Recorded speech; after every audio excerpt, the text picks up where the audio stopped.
Huitièmement, tu ne poses plus les questions qui font vraiment peur. Voici le dernier signe, peut-être le plus fondamental de tous.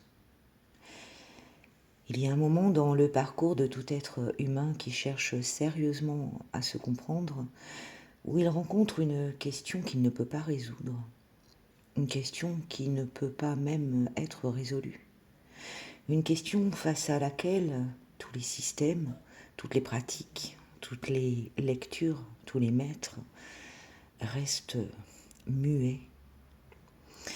Pour certains, c'est la question de la mort, non pas la mort abstraite philosophique, mais leur propre mort, la réalité concrète qu'ils vont un jour cesser d'exister, que tout ce qu'ils ont construit, tout ce qu'ils sont, va disparaître sans laisser de traces durables peut-être. Pour d'autres, c'est la question du mal, non pas le mal des autres, qui est toujours plus facile à analyser depuis une distance confortable, mais leur propre capacité au mal.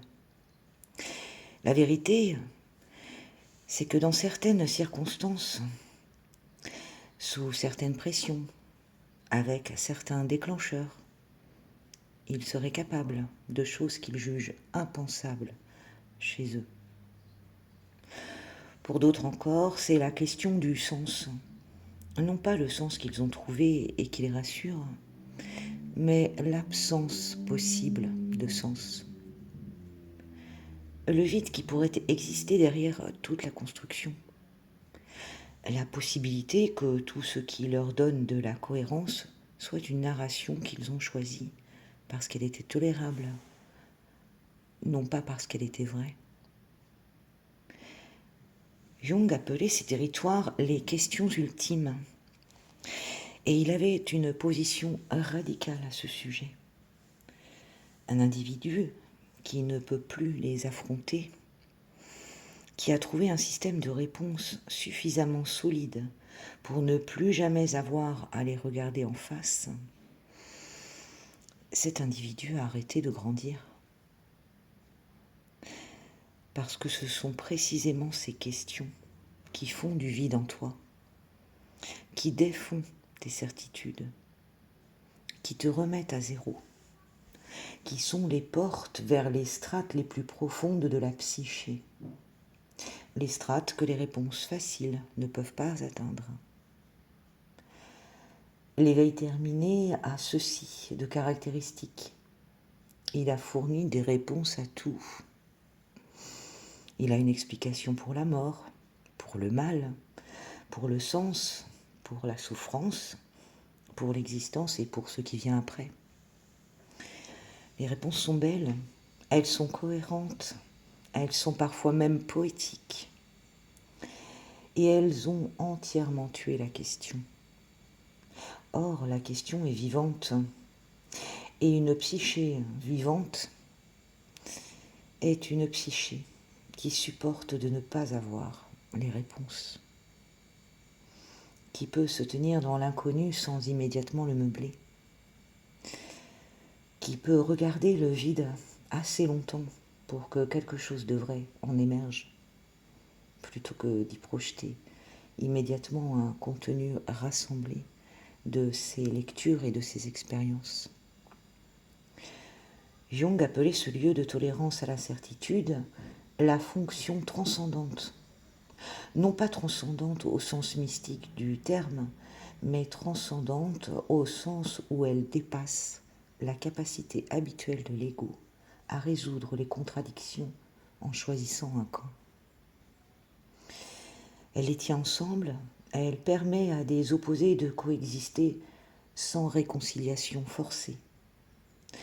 C'est la compétence la plus difficile et la plus rare du développement psychologique.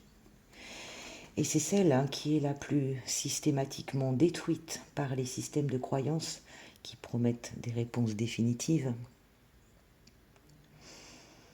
La conclusion.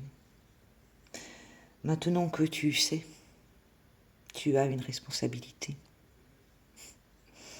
Maintenant que je sais, j'ai aussi une responsabilité. C'est maintenant la fin de la phase confortable, celle-là même où tu consommes des informations sur toi-même sans que cela ne t'engage à rien. Tu acquiesces, tu en prends bonne note, peut-être même. Tu penses aux autres que tu connais et qui correspondent à ces signes. Tu stockes l'information dans le registre de l'intellectuellement intéressant. Mais cette phase est terminée. Tu as maintenant une responsabilité que tu n'avais peut-être pas quand tu as commencé à écouter cette série d'audio. Tu sais, tu ne peux pas prétendre ne pas avoir vu. Il en est de même pour moi. Et dans la psychologie, refuser de voir ce que tu sais est une forme de corruption. Pas morale, psychologique. C'est choisir de rester dans la demi-conscience, alors que tu as l'accès à quelque chose de plus réel, et c'est possible. La différence entre ceux qui tiennent compte de ces signes pour se transformer en les utilisant et ceux qui les stockent dans leur bibliothèque mentale n'est pas une différence de compréhension. Non, c'est une différence de décision. Les premiers décident que l'inconfort de se voir clairement vaut beaucoup plus que la paix de l'illusion confortable. Ils choisissent la confrontation, pas la flagellation, pas la culpabilité, pas l'autocritique non plus, comme nouveau hobby spirituel, mais ils choisissent la confrontation juste, clinique répétée, avec ce qu'ils sont réellement. Et les seconds réduisent l'attention en quelques heures. Ils absorbent ce contenu comme tous les autres. Ils reprennent leur vie exactement là où ils l'ont laissée. Et peut-être que dans 6 mois, ils consommeront un contenu similaire avec le même sentiment de reconnaissance, la même impression de croître et le même résultat nul. Il ne s'agit pas de tout changer. Il ne s'agit pas de démanteler tes pratiques, de quitter ton cercle, de plonger dans une crise existentielle orchestrée. Absolument pas, non. Il s'agit d'une chose, une chose concrète, minuscule dans sa forme, mais immense dans ce qu'elle peut déclencher. Maintenant que tu as entendu cela, maintenant que je t'ai lu tout cela, pose-toi une question que tu évites depuis longtemps. J'en fais de même. Pas une belle question spirituelle, une question vraie, précise, dont la réponse te dérange, te pique. Une de ces questions à laquelle ton système de sens a une réponse trop propre. Ne cherche pas la réponse immédiatement. Ne la résous pas. Ne la transforme pas en protocole. Simplement, assieds-toi avec elle. Laisse-la exister dans ton espace intérieur sans la meubler immédiatement. Jung lui-même passait des heures chaque soir dans son bureau à dessiner des mandalas. Non pas pour créer de l'art, mais pour rester en contact avec ce qu'il ne comprenait pas encore, pour conserver vivante cette zone en lui qui n'avait pas de réponse. C'est ce qu'il appelait l'honnêteté psychologique fondamentale. 1% de ça par jour, pas plus. Pas besoin de retraite, ni de gourou non plus. Juste cette chose minuscule. Reste en contact avec la question que tu ne sais pas résoudre. C'est ça le vrai éveil.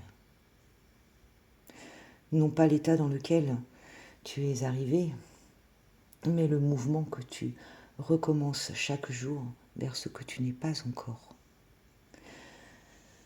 À toi de décider maintenant. Stagner en restant où tu es, pas physiquement, pas matériellement parlant, mais intérieurement.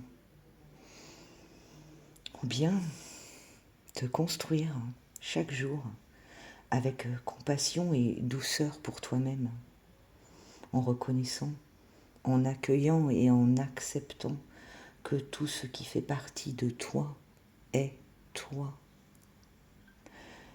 Et souviens-toi, l'éveil spirituel n'est pas ta destination. Ta destination est d'aller vers toi. Ta destination, c'est d'être toi, vraiment toi, avec toutes tes facettes, dans ce monde et en relation, en interaction avec les autres.